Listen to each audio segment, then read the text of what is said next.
안녕하십니까. 오아들의 강함입니다. 전편에 제가 워낙 역사적 배경만 이렇게 쭉 늘어놓다 보니까 약간은 재미가 없으셨을 수도 있을 것 같습니다. 이제 본격적으로 임진왜란으로 들어가면서 나름 이제 전개가 좀 빨리빨리 진행이 되니까 조금은 더 재미가 좀 있을 거라고 생각이 됩니다. 네, 뭐 모르죠. 그건 어떻게 될지. 자, 1592년 4월 13일 드디어 이제 임진왜란이 터지게 됩니다. 자그마치 100여 년간의 지들끼리 치고받고 하던 전쟁을 끝내고 일본 전체를 통일한 도요토미 히데요시는 남아도는 자기들의 그 무사 인력들의 에너지를 방출할 구멍이 창구가 필요했었을 겁니다. 아마 당연하겠죠. 게다가 이제 일본의 그 오랜 염원인 대륙 진출, 대륙 정벌, 이거에 대한 욕망도 분명히 있었을 것입니다. 그래서 이제 20만이 넘는 군사를 모아서 군사를 일으켜서 조선을 침범하게 됩니다. 그 전까지 한 수백 명, 수천 명 정도, 많아봐야 뭐 끽해봐야 1만, 2만 명 정도의 어떤 외구, 해적들이죠. 외구들만 봤던 조선에게 갑자기 20만 명이라는 군사는 정말로 예상 밖의 엄청난 규모였던 것입니다. 전쟁 준비를 해야 한다면서 사실은 개거품 무시고 중구장창 말씀하셨던 이율곡 선생님께서도 사실 그 당시 10만 양병설을 이야기를 하셨는데요. 이게 여기서 20만이라 그러면 정말 이건 어마어마한 병력인 거죠, 그 당시. 게다가 이제 오랜 당파 싸움으로 제대로 된 준비가 당연히 없었을 이 조선의 입장에서 봤을 때는 그야말로 이제 연전연패 당하는 거는 너무도 자연스러웠던 일이 아니었나 생각을 해봅니다. 결과적으로 20일 만에 부산에서 한양까지 그냥 쭉 그대로 가면서 한양까지 함락이 되어버립니다. 사실 그 당시 뭐 고속버스가 있었던 것도 아니고 지들이 병력 이동하는 뭐 트럭이 있었던 것도 아니고 부산에서 서울까지 대충 걸어가면 15일 정도가 걸린다고 하는데 이 정도면 뭐 이건 뭐 싸움도 아니고 그냥 쭉쭉 간 거죠. 게다가 이제 앞서 제가 말씀드린 것처럼 세조 때부터 부실해진 어떤 화기의 수준, 그리고 이제 백병전에 취약한 군대 운영 방식, 뭐 이런 것들이 어우러져서 어떤 총체적으로 육군의 어떤 패배를 너무도 당연하게 만들었던 것이 아닌가, 이런 생각을 한번 해봅니다. 결국 전쟁 발발 2달 만에 얘들은 이제 평양까지 쭉 내주게, 평양까지 쭉 밟게 됩니다. 그런데 사실 우리만큼이나 일본 애들 걔들도 황당했던 것이 그 전까지 일본의 전쟁 스타일이라는 것이 이런 겁니다. 크던 작던 한성의 영주는 어떤 상황에서 절대 도망가지 않고 질 것 같으면 할복하고 걔들 와서 목 쳐주고 그랬습니다. 그리고 나서 그쪽에 점령한 지역의 백성들은 너무 자연스럽게 또 승리한 영주를 따르게 되고, 그래서 이제 영역을 넓혀가는 이런 식으로 이제 이런 식의 전투 스타일이었던 거죠. 그래서 이제 조선을 공략을 할 때도 이제 빠르게 후다닥 조선왕만 제끼고, 그리고 이제 조선의 백성들이 다 자기 백성이 되니까 그 조선의 백성을 군대 삼아서 명나라를 공략하자. 이게 이제 그들의 기본적인 전략의 틀이었던 것입니다. 근데 이게 자기들도 헷갈리는 게 딱 치고 들어갔더니 조선의 왕은 제일 먼저 잽싸게 튀어버리고, 그리고 자기들이 이제 복종할 거라고 예상을 했던 백성들은 이건 뭐 의병에 승병에 여기저기서 막 튀어나오고, 이거 뭐지? 이거 완전히 걔들 입장에서 골 때리는 상황이 된 거죠. 하지만 이제 그렇게 한양이 떨어지는 이 시점에서 드디어 이제 출전한 이순신의 수군이 옥포해전에서 최초의 승리를 거두게 됩니다. 그러면서 이제 전황 자체가 바뀌는 상황이 됩니다. 당시 일본은 육군이 일단 빠르게 치고 나가서 조선왕을 제끼고 수군이 따라오면서 조선의 곡창지대인 전라도를 약탈해서 전방으로 이제 물자를 공급하는 그런 작전이었습니다. 근데 그걸 이제 이순신이 거기서 길목에서 딱 막은 거죠. 왜냐하면 그때 그 20만 대군이 한양까지 갔다는 얘기는 그 뒤에 이제 얼마나 먹어야 되겠습니까? 그걸 육로로 움직이려고 그러면 쌀이 뭐 장난이 아니겠죠. 그러다 보니까 아무래도 해상 쪽이 편하니까 이제 공급을 이제 그쪽으로 루트를 잡았던 것 같습니다. 어찌됐든 이순신은 이 옥포 해전을 시작으로 해서 23전 23승 전승의 신화를 써내려가기 시작합니다. 폼납니다. 이제 사실 이순신 또한 근데 승리를 처음부터 뭐 자신하고 있었던 것은 아니었던 것 같습니다. 당시 일본군의 함대는 거의 한 1000여 척에 이르렀고, 또 이 임진왜란 이전까지 이순신이 그나마 겨우겨우 준비한 게 25, 24척 정도 판옥선이 전부였는데, 뭐 거북선도 있었지만 그리고 이제 거기에 이제 물고기 잡는 어선 조금 개조하고 그래서 보급선으로 쓰고 해서 그 당시 그냥 긁어 모은 게 한 80여 척 정도 됐다고 합니다. 게다가 이제 처음에 상륙을 하면서 경상도 쪽에 그 개전 초기에 경상도 쪽에 수군들이 해박살이 난 상황이었죠. 그러니까 뭐 상륙을 했겠죠. 근데 그 당시 경상도 수군을 누가 이끌었느냐? 그게 바로 원균입니다. 원균에 대해서는 제가 조금 이따 다시 한번 설명을 하도록 하겠습니다. 아무튼 이순신도 처음에는 상당히 이제 많이 쫄아 계셨던 것 같습니다. 뭐 생각해 보십시오. 순식간에 이제 육군은 무너져가지고 쫙 한 달도 안 돼갖고 한양까지 이제 쫙 치고 가고, 그리고 이제 일본군이 엄청 세다라고 이제 생각을 하신 거죠. 뭐 당연한 거 아니겠습니까? 게다가 이제 전쟁 초반에 박살난 경상도의 수군, 그 당시에 그쪽에도 판옥선이 약 한 80여 척을 넘게 보유하고 있었다고 하는데, 여기까지 뭐 작살 났으니까 상당히 이제 쫄아 계신 거죠. 그래서 이제 난중일기에도 그 당시 난중일기를 보더라도 그 당시 그 전라 우수사였던 이혁기의 합류를 애타게 기다렸다는 내용들이 많이 있습니다. 아, 왜 안 오지, 왜 안 오지, 막 이러면서 말이죠. 하지만 이제 이렇게 한양까지 완전히 이제 떨어진 상황이고 그러다 보니까, 게다가 이제 밑에 그 장군이신 정훈이라는 분도 자꾸 이제 이거 뭐 하는 겁니까? 우리 학도 이제 뭐 해야 되지 않겠습니다. 이렇게 이제 막 부추긴 거죠. 그래서 이제 결국 이순신은 단독으로 출전하기를 결정을 내립니다. 그렇게 해서 결국 옥포에서 이제 일본 함대를 처음 만나게 되는데, 그때 일본군 배를 26척을 격침을 시키면서 그 첫 번째 대승을 올리게 됩니다. 이때 그 일본군이 약 4천여 명이 넘는 일본군이 물고기밥이 되어버리게 되는 거죠. 이 당시 조선군의 사상자는 그럼 몇 명? 예, 달랑 이제 부상자 1명이라고 나와 있습니다. 이건 뭐 게임이라고 보기도 좀 어려운 아주 완승을 거두신 거죠. 이때부터 이순신은 자신감이 이제 완전히 팍팍 생기신 게 된 것 같습니다. 아, 이 새끼들 이거 뭐 붙어보니까 사실 뭐 별건 아니구나. 뭐 이런 것도 있으셨겠죠. 어쨌든 간에 이제 다들 아시다시피 이후로 이어지는 사천해전, 뭐 당포해전, 그리고 그 유명한 한산도 대첩까지 연전연승의 신화를 그때부터 이제 쓰시게 됩니다. 이 한산도 대첩은 일본 전선 한 70여 척과 조선 수군 한 50여 척이 맞붙는 나름대로 그 유명한 그런 그 대첩입니다. 바로 이때 하객진이라는 것을 처음 선보이시게 됩니다. 이 하객진은 사실은 이제 처음에 일자진으로 시작을 해서 중간이 빠지면서 적군들을 감싸는 형태의 그런 전투 운영 방식입니다. 근데 사실 따지고 보면 이런 전법 자체도 육지에서도 연출하기가 사실은 쉽지 않은 그런 진이죠.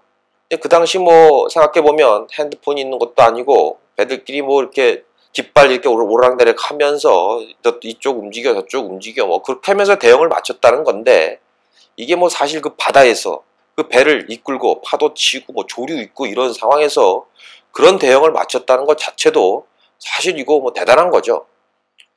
아무리 조선의 전선이 방향 전환이 좀 자유롭고 또 이제 화포 공격을 기본 공격으로 하는 판옥선이라고 해도, 또 이순신의 어떤 탁월한 지휘력이 없었다면 사실은 이제 불가능한 전술이라고 볼 수 있습니다. 이순신은 이 전투로 삼도 수군 통제사로 임명이 되게 됩니다.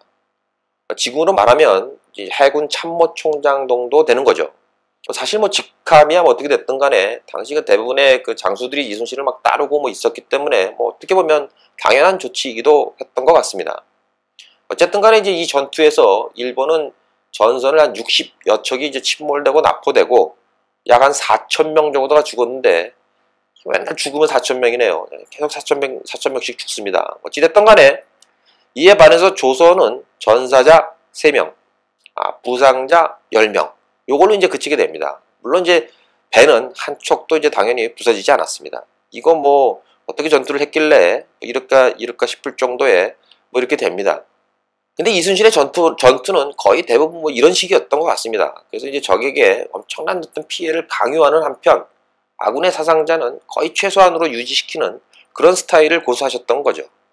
이게 뭐 일본군 입장에서는 사실은 이제 미치고 팔딱 뛰는 거죠. 이건 뭐 지들이 불사조도 아니고 지부 입장에서는 이해도 잘 안 되고 뭐 짜증도 엄청 나고 뭐 그랬을 것 같습니다. 이렇게 일방적인 전황은 일단 이제 기본적으로 그 하드웨어의 우위도 분명히 있었다라고 볼 수 있습니다. 그 첫 번째가 바로 조선의 전투함인 판옥선이죠. 이 이제 거북선에 가려져서 살짝 약간 그 과소평가되기도 하는 이 판옥선은 당시 그 연안 방어함으로서는 최강의 함선이었다고 볼 수 있습니다. 그 일본군의 그 전선과 그 1대1로 박아도 끄떡없는 강도를 자랑했기 때문에 당시 그 해전에서 판옥선이 단순하게 그냥 박치기만으로도 그 격침된 일본의 전선수들이 상당수 있었다고 합니다. 사실 따지고 보면 거북선도 이 기본적으로 이 판옥선에다가 위에 껍데기 할고 못 좀 박고 뭐 이렇게 개조를 해서 만든 거죠.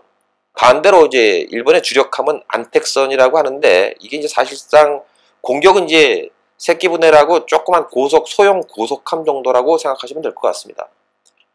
게다가 따지고 보면 일본 수군이라는 애들이 기본적으로 이제 해적지라는 애들이죠. 그런 애들 이제 긁어 모아서 수군으로 만든 겁니다. 그러다 보니까 해상의 그 전투 방식도 그 연장선 산행에 있지 않았을까?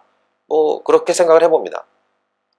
이 해적질이라는 게 이제 사실 뭔가요? 이게 기본적으로 노략질 하는 건데 이게 배에 같이 붙여갖고 물건 훔치기 위해서 또 뛰어 올라가서 하다 보니까 이게 배를 부시면 안 되죠. 이제 상대방 배는 멀쩡해야 되고 그러다 보니까 뭐 다른 배를 막 깨트리고 뭐 함포 공격하고 이런 건 기본적으로 잘 안 하고 어떤 소총이나 이제 활 같은 걸로 이제 사람 먼저 그 공격하고 그리고 이제 빠르게 옆에 붙어갖고 올라타서 백병전하고 뭐 이런 게 이제 기본적인 일본 수군의 전투 방식이었던 거죠.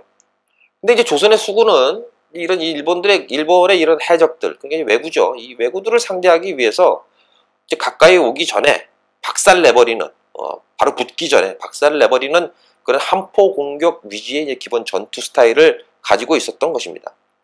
그러다 보니까 당연히 자연스럽게 어떤 그런 함포의 발사 충격을 견딜 만할 정도의 그 강도를 갖고 있는 그 판옥선을 갖출 수밖에 없는 그런 상황이었을 것 같기도 합니다.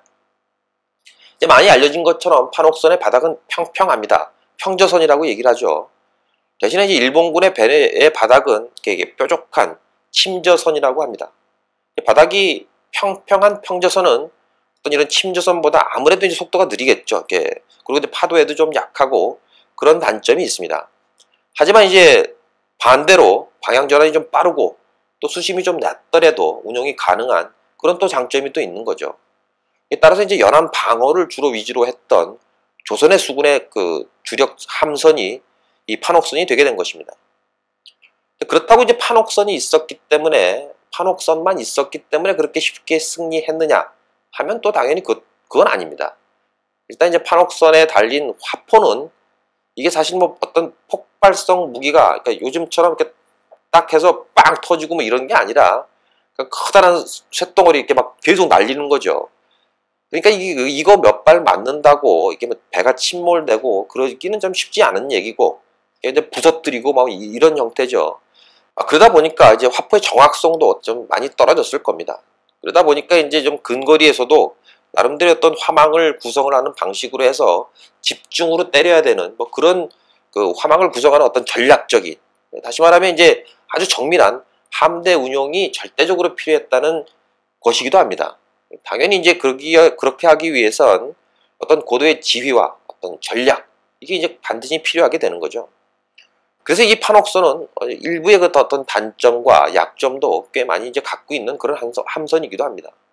함포 사격을 하려다 보니 당연히 이제 튼튼하게 만들게 되고, 그러면 당연히 무겁고, 그럼 이제 아무래도 좀 둔하고 그렇죠. 만약에 이 판옥선을 끌고 넓은 바다에 나간다고 생각을 해보면 당연히 이제 민첩하게 막 적선들이 빨리빨리 와서 이제 발발 붙고 막 때려 부시면 오히려 이제 각계 격파를 당했을 확률이 상당히 높다는 거죠. 그래서 이제 이순신이 백의 종군을 했던 시절에 원균이 이제 끌고 나가서 조선군을 완전히 괴멸을 시킨 이 칠천량 해전의 경우도 바로 이런 그 판옥선의 약점이 철저히 공략당한 그런 전투였던 것 같습니다. 이순신은 이러한 그 판옥선의 장단점을 명확하게 이해를 하고 항상 아군이 유리한 상황을 연출하기 위해서 그렇게 전략을 수립했던 것 같습니다. 이순신이 치른 해전은 어떤 좁은 길목을 막는다거나 어떤 포구에다가 적선을 몰아놓고 거기서 막 포격을 때리는 그런 형태의 해전이 대부분입니다. 이 점을 이해 못한 조정에서는 아, 이거 이순신이 이거 되게 소극적인 전투를 한다. 뭐 이제 이렇게 얘기를 하는데, 이건 사실은 이제 전투의 어떤 기본 상식을 모르는, 그냥 자리에 책상머리에 앉아서 뭐 이빨만 까는 그 정치꾼들이라고밖에는 생각할 수 없다는 거죠. 아무튼 이 이순신의 이런 선전으로 인해서 보급을 제대로 받지 못한 일본 육군도 뭐 먹을 게 없으니까 배도 고프고 어떻게 하겠습니까? 그래서 결국 이제 후퇴를 할 수밖에 없는 상황까지 초래하게 됩니다. 이제 한산도 대첩 이후에 일본 수군이 이제 모여있던 곳이 후퇴해서 모여있던 곳이 안골포라는 곳인데, 지금으로 이제 말하면 그 벚꽃으로 유명한 진해, 여기가 바로 이제 안골포입니다. 이 안골포에 모여있던 한 42척의 일본의 전선을 이순신께서 또 깨끗이 청소하고 한 4,000명의 일본군을 또 죽이게 됩니다. 또 4,000명이네. 좌우지간 바로 이 전투로 해서 남해안의 재권을 이제 완전히 조선의 손으로 가져오게 되는 거죠. 동시에 이제 평양까지 진출했던 일본의 육군들도 어쩔 수 없이 배도 고프고 하니까 이제 거기서 주저앉게 됩니다. 근데 그렇게 해서 결국 이제 걔들이 이건 아니다 싶어가 이제 빼는 거죠. 그래서 이제 마지막으로 일본군들이 모인 곳이 바로 이제 부산이었는데요.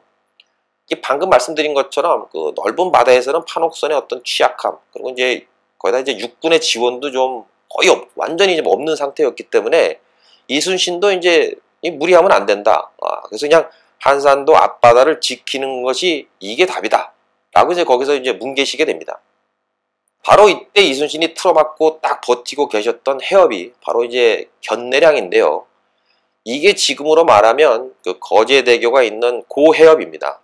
여기를 딱 넘어가면 바로 이제 부산 큰 앞바다가 되는 거죠. 다시 말하면 이제 일본 수군은 이 부산 앞바다에서 딱 기다리면서 알짱알짱 거리는 거죠. 지들도 아는 거죠. 나와 뭐 이렇게 꼬시는 거죠. 근데 이제 이순신은 자기의 굳건한 전략이 있었기 때문에 이때 이제 이순신은 견내량을 굳건히 지켜냄으로 해서 사실은 이제 임진왜란 자체가 소강 상태로 빠지게 됩니다. 우리가 여기서 간과해서는 안 되는 것 중에 하나가 바로 그 이순신의 수군기지가 있었던 전라도가 그 일본군의 침략으로부터 매우 안전했다는 사실입니다. 근데 이것은 육지에서 그 당시에 일어났던 일본 육군의 전라도 침입을 막은 두 개의 큰 전투 덕분이었습니다. 첫 번째는 이제 권율이 지휘했던 이치 전투와 두 번째는 이제 김시민이 지휘했던 진주성 대첩입니다. 특히 이제 이 진주성 대첩 같은 경우에는 약 한 3,800명 정도의 병사가 한 10배 정도가 되는 3만 명의 일본군을 맞아서 6일 동안 항전했던 그 전투입니다. 이 진주성 대첩은 임진왜란 그 전사에 보면 수성이라는 측면에서 봤을 때 최초로 성공한 전투로 알려져 있습니다. 그래서 이제 이 전투로 인해서 우리의 곡창지대인 전라도를 그러니까 지켜줬고, 이순신의 수군이 나름대로 뒤가 이제 안전하니까 활약할 수 있는 기반이 되었던 것입니다. 다시 이제 본론으로 돌아와서 이순신이 견내량을 지켜낸 후로 사실상 임진왜란은 휴전으로 들어갑니다. 이때 일본이 내세운 종전안이 바로 이제 이게 좀 웃기는 얘기인데요. 잠깐 그걸 살펴보면 조선의 절반을 일본에 바치고, 그리고 조선의 왕자를 일본으로 인질로 보내고 다시는 일본을 배반하지 않겠다는 서약을 하라는 것이었습니다.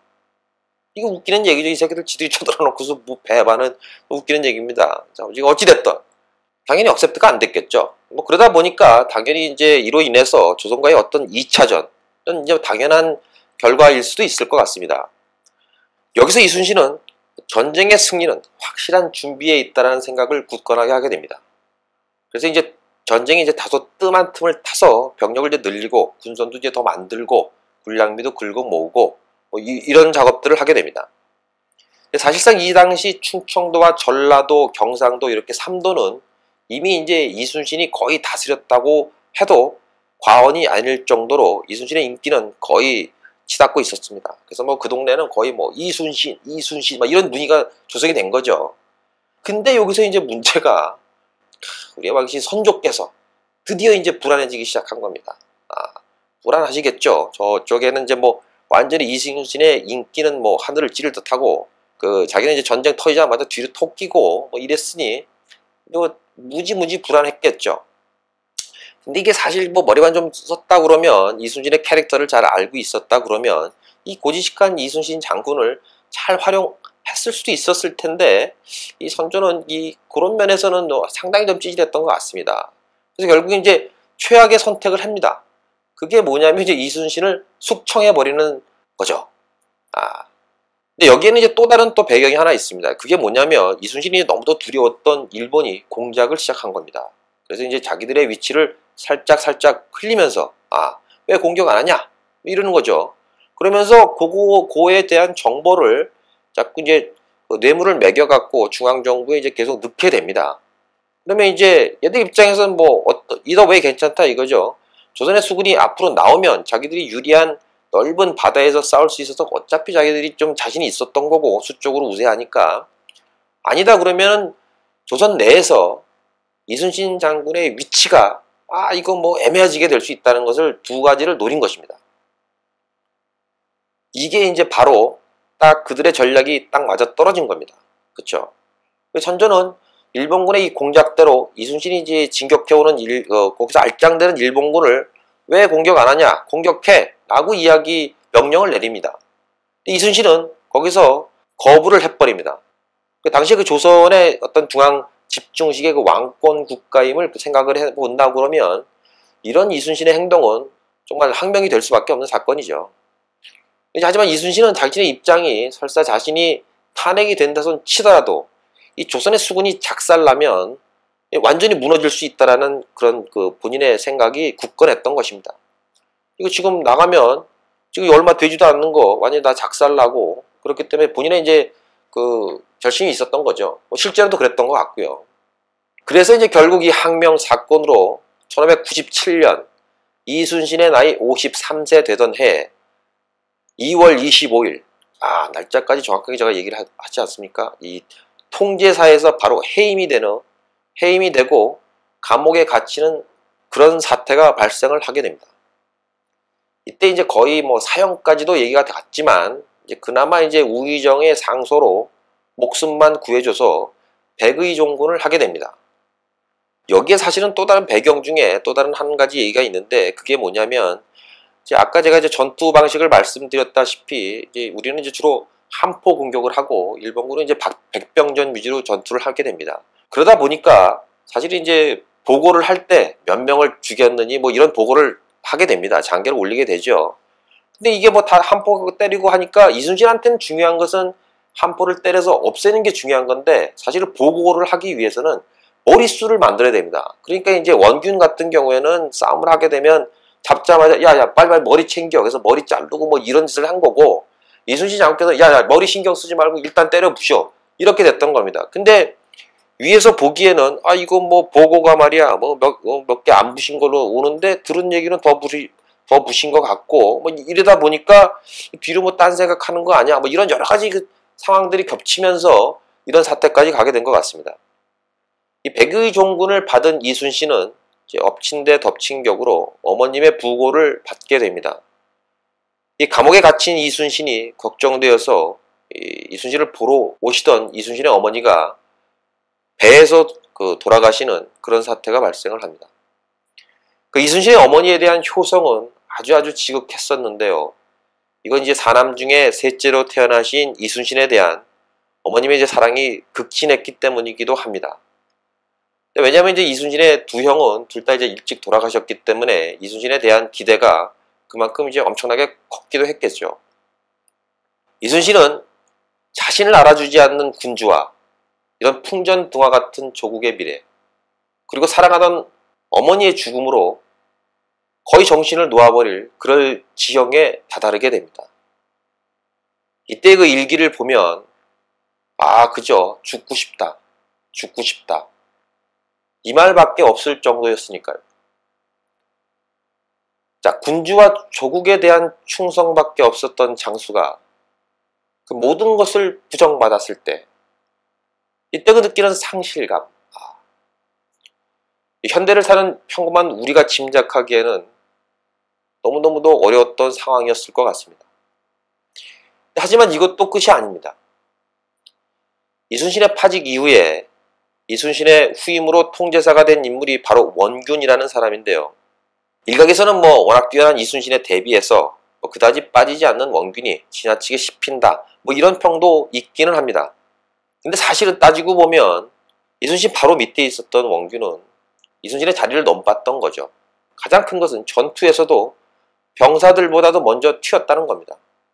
전투에서 병사들보다도 먼저 튀었다는 거 하나만 갖고 보더라도 이 원균은 가차없이 씹힐 만한 그런 인물이라고 생각을 합니다. 이순신에게 내려졌던 명령, 즉 부산으로 진출해서 일본군을 공격해라, 이 명령도 원균에게 떨어지게 되는데, 원균이 이제 딱 가서 보니까 자기가 봐도 뭐 사실은 도저히 견적이 안 나오는 거죠. 그래서 이제 계속 차일피일 뭐 본인도 미루게 됩니다. 오케이, 거기까지 뭐 오케이라 이거죠. 근데 이제 그 꼴을 보던 당시의 도원수였던 권율이 원균을 소환해서 곤장 50대를 때립니다. 지금으로 따지면 국방부 장관이 해군 참모총장 불러다가 빠따를 치게 된 그런 상황인 거죠. 어찌됐든 결국 원균은 출전을 하게 됩니다. 이때 전투에서 원균은 이순신이 그동안 수년간에 걸쳐서 구축했던 조선수군 전체를 말 그대로 홀라당 다 수장을 시켜버립니다. 사실상 조선수군을 완전히 소멸시켜버리는 사건이 터집니다. 이때 이제 원균도 죽고 이순신의 그 오른팔이었던 이혁기 장군도 전사를 하게 됩니다. 이게 바로 칠천량 해전인데, 이러면서 정유재란이 시작이 됩니다. 칠천량 해전을 통해서 조선의 수군은 3척의 거북선을 포함해서 약 100여 척에 가까운 판옥선을 잃게 됩니다. 그 당시 전사자만 해도 2만여 명에 달했습니다. 이때 원균이 배에서 죽은 것도 아니고 튀어서 부산으로 내려와서 산으로 올라가가지고 뭐 갑옷 다 버려 제끼고 혼자 막 개발에 땀나도록 튀었는데, 그거를 왜군이 쫓아가서 산에 가서 죽였다고 합니다. 이에 반해서 일본 측의 전사자는 약 한 100여 명 정도로 그쳤다고 하니, 그 전에 이제 이순신이 했던 그런 해전 전투 이런 거하고 비교를 한다면 완전히 상반된 그런 결과가 나온 셈입니다. 아마 이때 이순신이 건재했다 그러면 이 정유재난이라는 것 자체도 처음부터 일어나지 않았을 수도 있을 것 같습니다. 더불어 임진왜란의 후유증도 상당히 빠르게 회복되었을 가능성도 있었을 것 같습니다. 왜냐하면 이때까지 조선의 곡창지대였던 이 전라도가 아주 안전하게 보존이 되었던 상태였기 때문입니다. 근데 여기서 이 정유재란에서는 전라도가 가장 심한 수탈을 당하게 됩니다. 이것은 임진왜란 초반에 전라도를 제대로 공략하지 못했던, 결국 그것 때문에 뒷덜미를 잡히게 됐던 일본이 정유재란의 1차 목표를 전라도로 잡았기 때문입니다. 정유재란 당시 소실되었던 농지는, 전라도의 농지는 전체 한 절반이 넘었다고 하고, 약 한 10만 명 정도의 백성들이 일본으로 끌려가게 되는 그런 상황이 되었다고 합니다. 완전히 좆됐다 싶은 조정과 이 선조는 급하게 이순신을 다시 통제사로 임명하게 됩니다. 이게 얼마나 급했던지 칠천량 해전이 7월 16일 날 일어나고 이순신이 통제사로 임명 명령서를 받은 게 8월 3일이니까, 근데 이제 칠천량 패전의 소식이 조정에 알려진 게 22일이라고 하니까, 이게 뭐 왔다 갔다 한 거 따지고 보면 전투의 결과가 조정에 보고되자마자 바로 결정 내려서 이순신에게 이제 명령서를 바로 던지게 되는 그런 상황이라고 볼 수 있죠. 이건 이전에 그 이순신을 막 몰아붙였던 것 자체가 선조 본인 자신이 생각하기에도 이게 뭐 말도 안 되는 억지였다는 것을 스스로 이제 인정했다고 볼 수도 있는 이야기가 되는 겁니다. 근데 당시 선조가 이순신에게 보낸 그 명령서, 즉 교지의 내용을 보면 그저 내가 잘못했다, 뭐 미안하다, 너 볼 면목이 없다, 뭐 이런 겁니다. 조선 같은 이제 전제국가에서 이런 내용의 교지가 내려갔다는 것만으로 봐도 당시 상황이 얼마나 급박했는지를 추측할 수가 있죠. 그리고 이제 선조도 얼마나 이제 지가 똥끝이 탔는지 명확히 보여주는 그런 사례인 것 같기도 합니다. 이때 그 교지의 내용은 영화나 이제 뭐 다큐멘터리에서도 많이 이제 언급이 되죠. 상하 언제, 상하 언제. 내가 뭔 말을 하겠니? 내가 뭔 말을 하겠니? 뭐 이런 뜻입니다. 조선의 역사에서 임금이 이제 신하에게 이렇게 저자세로 나온 케이스는 정말 전무후무한 일이죠.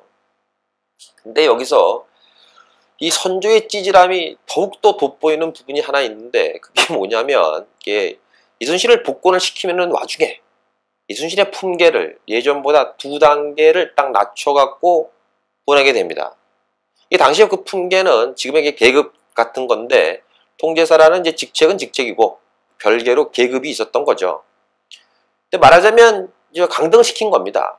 이제 그렇게 되면 사실 그게 계급이 강등이 되니까 뭐 월급도 뭐 좀 떨어지고 뭐 여러 가지 뭐 그런 게 있겠죠.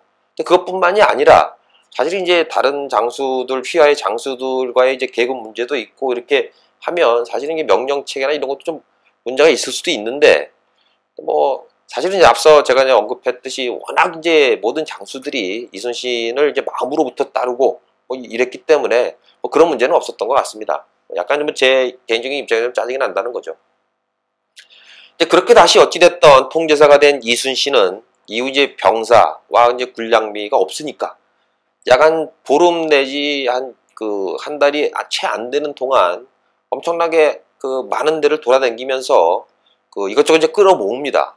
쉽지 않았겠죠. 왜냐하면 그 당시에 그 전라도가 남원성 전투를 끝으로 해서 일본의 손에 넘어가게 됐기 때문에 이제 이순신 입장에서는 뭐 이쪽저쪽에서 왜군이 없는 데를 이제 피해 댕기면서 여기저기 가가지고 이제 구걸을 하러 댕기신 겁니다. 그래서 뭐 그 당시 난중일기에 보면 어디 가서 뭐 활 몇 개를 뭐 얻어대는 둥 쌀 한 섬을 뭐 처절합니다. 이렇게 긁어모으는 그 장면들이.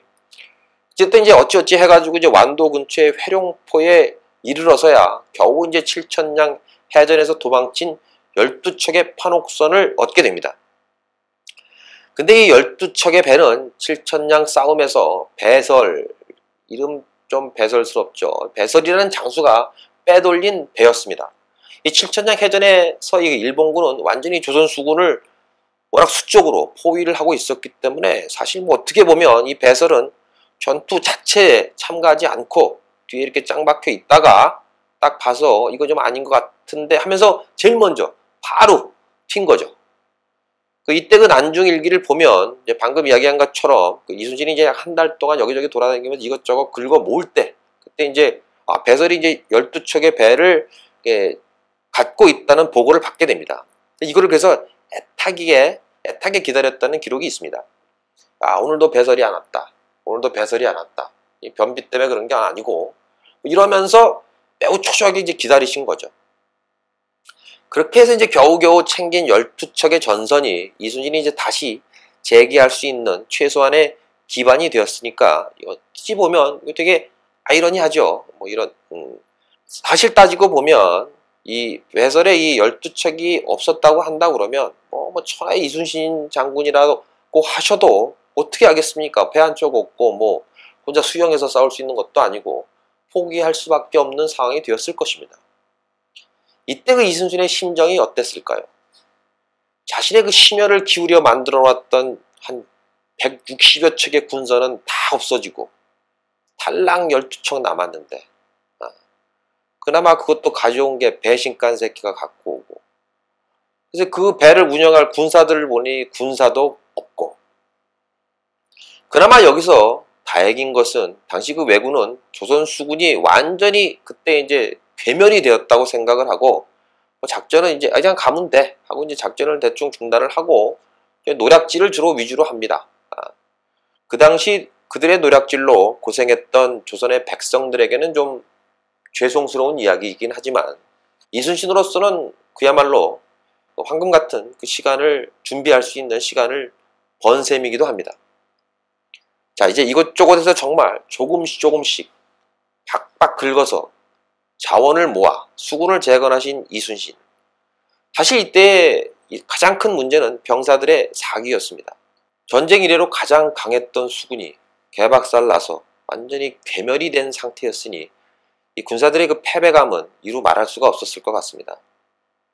하지만 이순신 또한 자신감이 그렇게 막 넘치고 그런 상황은 절대 아니었던 거죠. 당시 이순신의 일기를 보면 축이라는 단어가 자주 나옵니다. 이 글자의 뜻은 물러서다 뭐 이런 것인데요. 이걸 이제 몸동작으로 표현을 할 때 쓰면 오그라들다, 뭐 움츠리다 뭐 이런 뜻이라고 합니다. 근데 병사들 보는 앞에서는 격려하고 다구치고 막 그랬겠죠. 그렇지만 이제 이순신도 병사들이 없을 때는 방구석에 이렇게 웅크리고 그리고 이제 괴로워했다고 표현을 하신 것 같습니다. 어찌 보면 사실 그 당시 가장 격려가 필요했던 것은 정작 이순신 당신이었을지도 모릅니다. 어쨌든 이순신은 그 병사들의 사기를 유지하기 위해서 극약 처방도 불사합니다. 그래서 뭐 탈영하거나 안 좋은 소문 퍼뜨리는 병사 있으면 직결 처분하고 목 치고 이렇게 합니다. 혹자들은 이때의 이순신의 행동을 지적하면서 흠을 잡기도 하는데요. 글쎄요, 그 당시 상황을 한번 생각해 보면 사실상 군대의 모습을 유지한다는 것 자체가 신기할 정도였을 거라고 생각이 됩니다. 이 병사들뿐만 아니라 중간 지휘관들도 막 계속 탈영을 하고 그랬을 정도였으니까 말이죠. 사실 이때 칠천량 해전에서 12척의 배를 빼온 배솔도 결국은 탈영을 하게 되는데, 비록 이제 소설이긴 하지만 제가 이제 김훈 작가의 칼의 노래라는 소설에서 이 부분을 이제 이렇게 묘사를 합니다. 배설은 12척을 이순신에게 인계하면서 그중 10척을 어딘가에 꼬붙여두고 일단 보고를 안 합니다. 그리고 이제 그날 밤에 탈영했다는 식으로 표현이 되어 있습니다.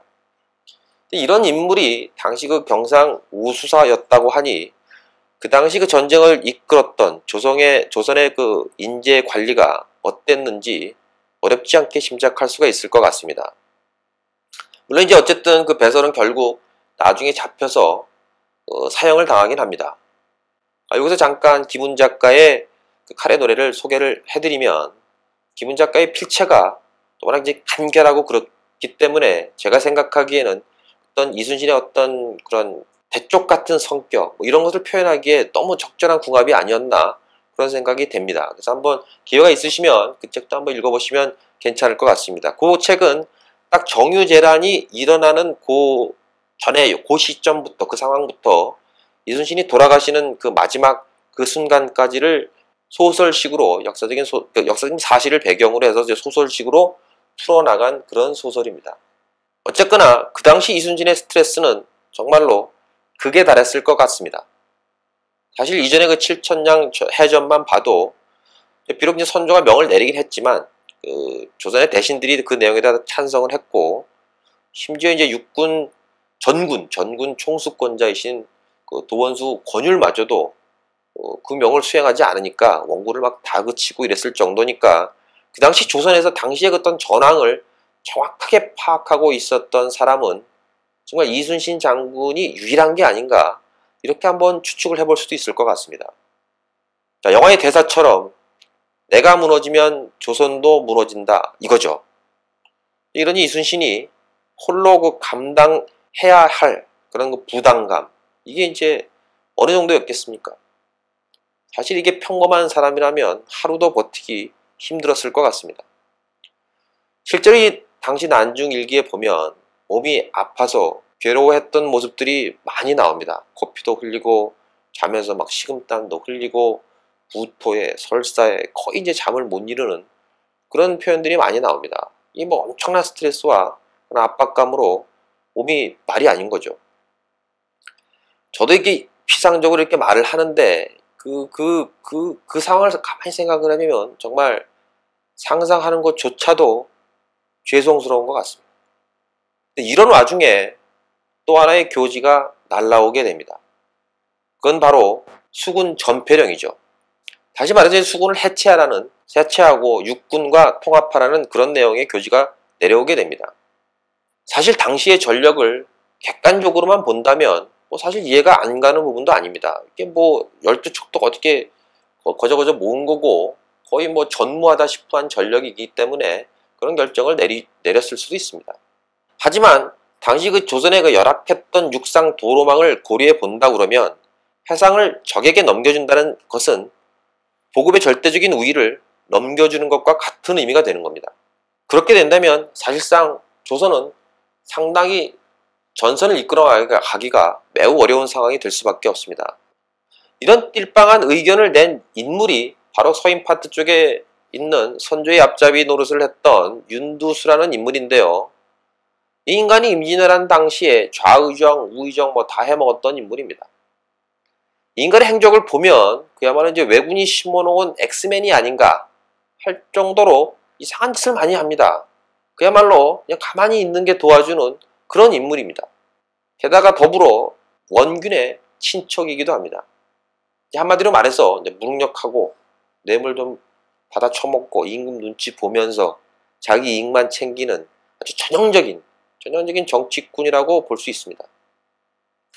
자, 이 인간을 얘기를 하다 보면 슬슬 이제 열도 받고 뭐 그렇긴 하는데, 좌우지간, 자, 이순신의 입장에서는 정말로 이 당장 닥친 것은 어떻게든지 해결을 해야 되는데 이것도 지금 감당하기 어렵고 골은 막 지끈지끈 거리는데 이게 말도 안 되는 개소리들을 막 하고 있으니까 짜증이 뭐 대폭발을 하셨을 것 같습니다.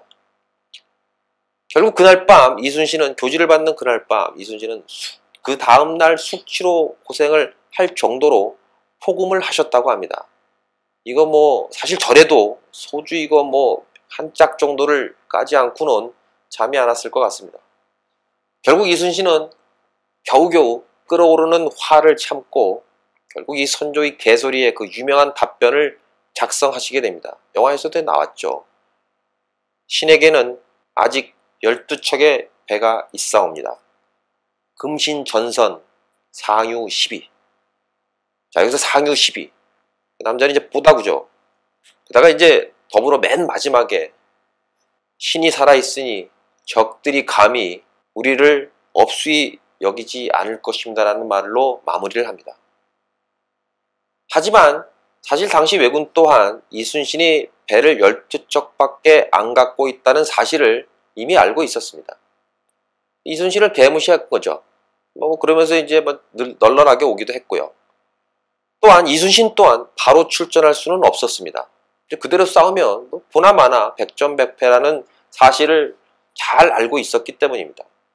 그래서 이제 짱을 보고 계신 거죠. 그래서 뭐 사실 뭐 짱 보고 하고 할 것도 시간도 별로 없었던 상황이었기도 합니다.